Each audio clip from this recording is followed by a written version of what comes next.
Ya itu Itu hanya kita siapa? contoh Kajur aja. yang YouTuber itu maksudnya. Ya kita semua kali gitu. Apa minggu depan praktek siapa yang presentasi? Hari Kak ini hari ini Pak Karen, Pak, dia Oh, sudah Pak Karim? siap. Iya, sudah siap Iya, Pak Karim. Geng, sudah geng. Oke sudah kalau apa? gitu kita Sudah mulai aja kalau gitu sudah saya ada menunggu jadwalnya. kabar. Monggo. Apa Oke, ya tuh di YouTube atau gimana? oke, nanti direkam sama Rama, Pak. Nanti saya upload di YouTube. Ya. Nah, oke. Jadi tapi kalau rekaman mungkin tidak usah lama-lama. Jadi desain Oke. dulu, didesain mana yang paling pokok-pokok saja sehingga mungkin hanya 5 menit lah sampai gitu ya. Nah, itu baru diupload ke ke YouTube saya kira. Kalau 20 menit kelamaan. Monggo, silakan.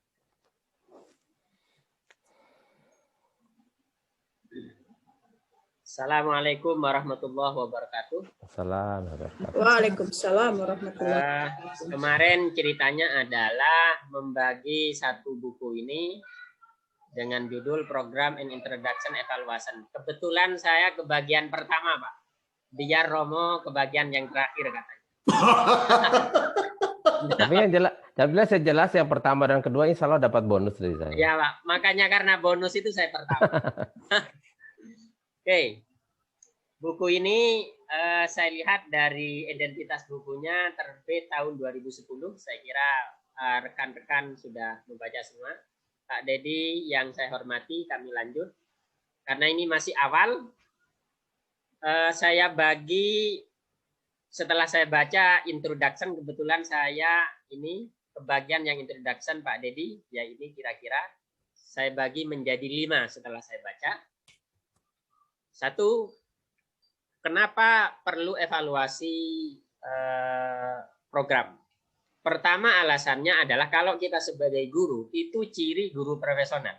Jadi kalau kita ingin disebut dosen profesional evaluasi, kita harus punya keterampilan mengevaluasi program pembelajaran kita. Kalau tidak, ya tidak profesional, gitu saja. Itu ukurannya. Wah, kejam nian ya. Yang kedua, itu etika profesi. Jadi kalau ingin menjadi guru yang punya etika, ya kita juga harus punya keterampilan mengevaluasi ini. Yang ketiga itu pertanggungjawaban terhadap katakanlah atasan, terhadap kalau kita sebagai orang beragama Tuhan. Kemudian yang keenam bisa jadi pengajuan anggaran dana, misalkan program ini baik, bagian apa ini dilanjutkan atau tidak, ditambah dananya atau tidak. Yang kelima untuk mengetahui terpenuhi tidaknya kebutuhan pengguna program. Jadi umpama kita sekarang jadi seorang dosen, apakah mahasiswa itu terlayani dengan baik dengan program pembelajaran kita? Cara ngeceknya itu harus dengan evaluasi pembelajaran. Yang keempat, kenapa penting evaluasi pembelajaran itu? Karena dia mencari alternatif pemecah masalah. Setiap program pasti akan berhadapan dengan masalah. Baik masalah internal, bersifat internal maupun eksternal. Nah, untuk mencari tahu, memecah masalah, mencari alternatif itu, salah satu caranya adalah evaluasi program. Nah, kira-kira begitu. Karena ini diminta Pak Dedi 10 menit, saya percepat. Pentingnya evaluasi program. Ingin menunjukkan bahwa pengguna program sedang dibantu. Misalkan anak didik kita. Maka ingin mengatakan apakah pengguna program sedang dibantu. Itu cara ngeceknya ya dengan evaluasi program itu. Dan seterusnya, bahwa pengguna program puas. Gimana caranya itu? Ya harus dicek. Pengguna program puas tidak dengan layanan yang mereka terima. Jadi ingin menunjukkan dan ingin mengetahui kira-kira ini pentingnya evaluasi program dan selebihnya bisa dibaca. Bahwa program ini memiliki nilai. Program ini tersebut layak mendapatkan uang atau yang telah dihabiskan, mendapat layak untuk tambahan dan seterusnya. Oke. Saya agak percepat, apa itu evaluasi? Evaluasi itu kalau saya kutip di buku itu, evaluasi program adalah satu investigasi untuk menentukan keberhasilan program tertentu. Evaluasi program adalah penilaian terapan yang digunakan sebagai bagian dari proses manajerial. Jadi dalam manajemen itu biasanya ada perencanaan, pelaksanaan, kontrol, sampai evaluasi. Itu dalam sistem manajerial. Apa tujuannya? Untuk memberi informasi yang dapat digunakan untuk meningkatkan kualitas program. 2, untuk membantu mereka yang harus membuat keputusan. Misalkan Pak Dedi sebagai koordinator jurusan TEP, beliau butuh data untuk mengambil kebijakan. Apakah promotor itu dibagi hanya 2 profesor atau dibagi 4 profesor, misalkan begitu. Tapi untuk kebijakan itu beliaunya butuh data. Dan untuk itu maka beliau cari informasi sebanyak-banyaknya. Itu dari salah satu cara mengevaluasi program. 3, caranya gimana? Evaluasi dimulai dari tinjauan masalah. Maka tadi sudah ditanya, masalahnya apa Pak? Sulit dihubungi misalnya. Dan seterusnya. Terlalu banyak beban 2 orang membimbing banyak orang. Itu juga masalah. Kemudian pertanyaan solutif. Jadi solusinya gimana? Apa dari luar atau profesor tambahan, termasuk upaya sebelumnya. Upaya sebelumnya sudah dilakukan apa? Kalau untuk menangani masalah itu. Yang kedua, program di satu lembaga dapat dibandingkan dengan program lain. Misalkan, OTEP ini hanya dibimbing 3 profesor, kurang maksimal. Tapi yang lain 2 profesor kok berjalan dengan baik. Nah, itu cara membandingkan, itu cara mengevaluasi. Yang keempat, evaluasi program merupakan aktivitas sistematis untuk memeriksa layanan. Nah, ini saya kutip dari presentasi Pak Dedi itu di Sipejar, sudah saya kutip Pak. Jadi Kusbandi 2020, apa kata Pak Prof Dedi itu? Evaluasi program adalah proses sistematis. Ya karena sistematis memang direncanakan. Tidak serta-merta untuk menggambarkan, melaporkan, menerapkan informasi, dan seterusnya lah. Caranya, lihat menganalisis kebutuhan. Jadi tujuannya apa dulu? Jadi misalkan program perkuliahan ini. Tujuannya apa program perkuliahan Dr. TEP-UM ini? Membantu orang punya ijazah S3, teknologi pendidikan. Membantu orang cepat lulus. Itu kebutuhan, itu tujuan. Kalau dalam jangka misalkan 3,5 tahun. Kalau 3,5 tahun ada yang tidak lulus, berarti tidak sesuai tujuan, kira-kira begitu. Maka solusinya gimana? Maka apa cara terbaik? Karena masalahnya sudah ketemu, misalkan perbandingan yang membimbing dengan yang dibimbing terlalu jauh, maka dicarilah solusi. Nanti terapkan solusi itu hasilnya terus begitu berkelanjutan. Karena ini bagian dari manajerial. Nah, ini juga saya kutipkan dari Prof. Dedi. Sekarang apa itu program? Program adalah kumpulan kegiatan terorganisir yang direncanakan untuk mencapai tujuan tertentu. Jadi terorganisir. Tidak disebut program kalau tidak direncanakan. Itu namanya sekarapnya sendiri. Kira-kira. Yang kedua, dengan demikian, program bukanlah serangkaian tindakan acak, tetapi serangkaian tindakan terencana yang dirancang untuk memecah masalah tertentu. Kalau programnya adalah mempercepat atau menambah profesor untuk memecah masalah, katakanlah tidak maksimalnya layanan bimbingan, maka itu masuk program. Jika tidak ada masalah, maka tidak ada perlu program. Ya ngapain kalau enggak? Jadi intinya program itu ingin menyelesaikan atau memecah masalah. Nah, apa ciri program yang baik itu? Jadi kalau saya baca di introduction-nya itu, satu, ada penanggung jawabnya. Misalkan kemarin kita punya program menghubungi Prof. Degeng. Apa ada penanggung jawab? Kemarin Bu Kurnia penanggung jawabnya.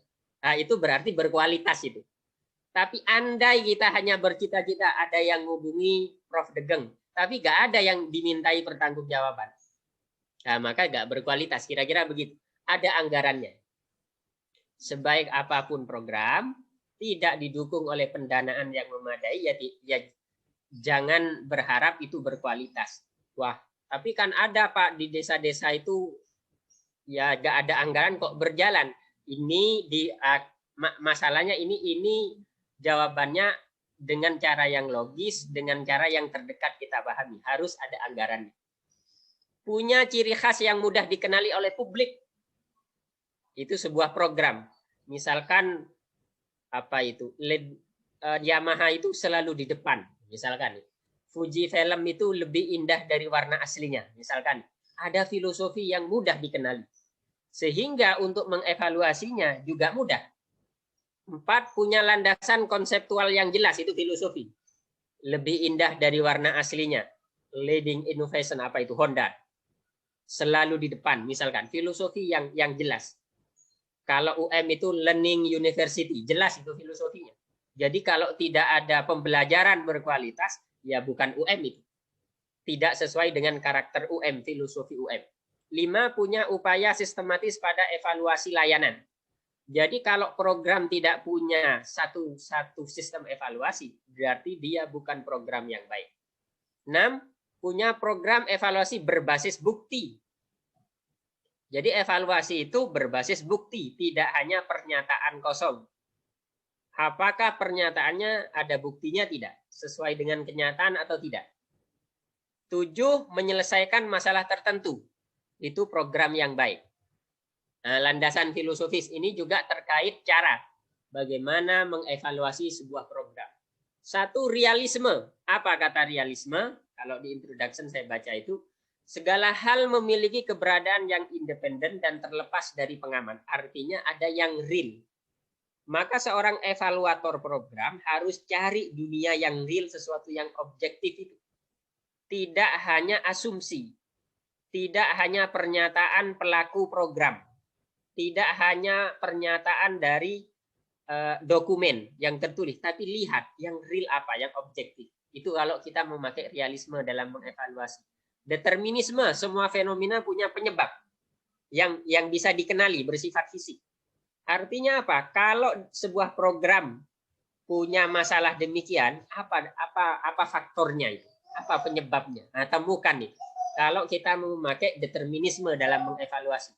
Kalau positivisme mengandalkan prosedur metode, nah maka mengevaluasi harus jelas tahapan-tahapan prosedurnya. Kalau penelitian itu rumusnya harus jelas. Kalau tidak sesuai tahapan, ya nggak mungkin terukur mengevaluasi. Rasionalisme mengandalkan akal logika. Jadi mengevaluasi itu harus ya logis dong. Ya logis tadi ada penanggung jawabnya, logis. Ada dananya, itu logis. Kalau tidak ada dananya, kita berharap program sebuah program berkualitas, ya itu nggak logis. Ya, ini soal lain kalau di luar ketidaklogisan. Nah, itu maksudnya misalkan ada masalah yang memang tidak butuh dilogis-logiskan. Tapi kalau mengevaluasi pakailah rasionalisme. Jadi ukurannya jelas. Empirisme mengandalkan bukti tadi. Jadi misalkan petugas BPK atau KPK atau petugas hukum itu berdasar bukti. Nah, itu berdasar bukti. Operasionalisme, penegasan bahwa penting untuk mengkonkretkan fenomena. Jadi ukurannya jelas. Sehingga mengevaluasi tidak salah alamat. Ini penanggung jawabnya apa, ini anggarannya berapa, produknya seperti apa, berapa yang terlayani dengan 100 juta ini. Apa produknya. Nah, itu jelas angka-angkanya. Itu namanya operasionalisme. Parsimoni, penjelasan lebih sederhana, konkret, terukur. Sama pragmatisme bahwa kebenaran itu terletak pada dampaknya. Program ini manfaatnya apa? Kalau tidak ada manfaat, ya dirubah tahun depan. Nah, kira-kira begitu. Skeptisme ilmiah. Apa itu? Sudut pandang bahwa semua klaim harus dipertimbangkan validitasnya. Kira-kira begitu. Sebelum ada bukti, seorang evaluator jangan sampai menjudge atau menghukum atau menghentikan memberi nilai program ini baik atau tidak. Sebelum ada buktinya. Sebelum ada buktinya, tidak boleh menuduh seseorang. Jadi seseorang terbebas dari tuduhan, kecuali dia terbukti bersalah. Begitu juga sebuah program,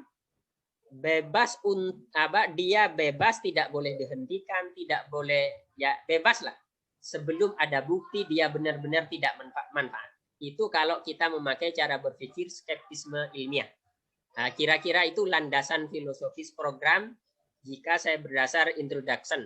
Nah, karena ini masih introduction, ya sederhana itu. Penutup kesimpulannya 5. Jadi evaluasi program adalah penting karena di dalamnya ada usaha untuk mengetahui tercapai tidaknya tujuan program, terpenuhi tidaknya kebutuhan pengguna program untuk memecah masalah. Kedua, program adalah investigasi sistematis untuk menentukan keberhasilan sebuah program agar tercipta program yang baik dengan cara memecah masalah. Memecah masalah itu kata kuncinya.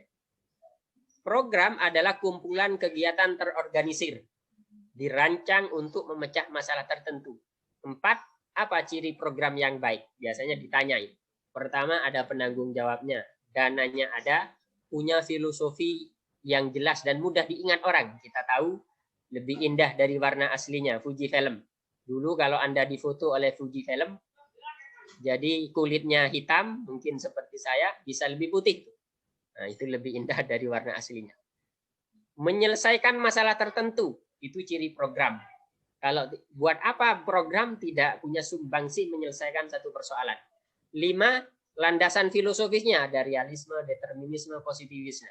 Kita sebagai seorang teknolog yang sekarang dapat mata kuliah evaluasi program, harus paham juga pola pikir, landasan filosofis dalam mengevaluasi sebuah program. Tadi sudah saya sebut beberapa contohnya. Terima kasih. Mudah-mudahan itu tidak nyampe 10 menit sehingga pendengar YouTube saya tidak bosan. Assalamualaikum warahmatullahi wabarakatuh. Jangan lupa Romo direkam. Waalaikumsalam. Oh, always. Always. Berapa menit, Romo? 30 menit. 20 menit. Nanti saya edit. Nggak apa-apa nanti. Tapi bagus ya. Bagus ya Pak. Oke, monggo. Kalau ada komentar atau tambahan informasi, silakan. Kan semuanya diharapkan walaupun Pak Karim yang ditugaskan, kalau bisa semua juga membacakan gitu ya. Oke, kira-kira ada atau dari berdasarkan pengalaman ya. Saya pikir berdasarkan pengalaman juga lebih bagus.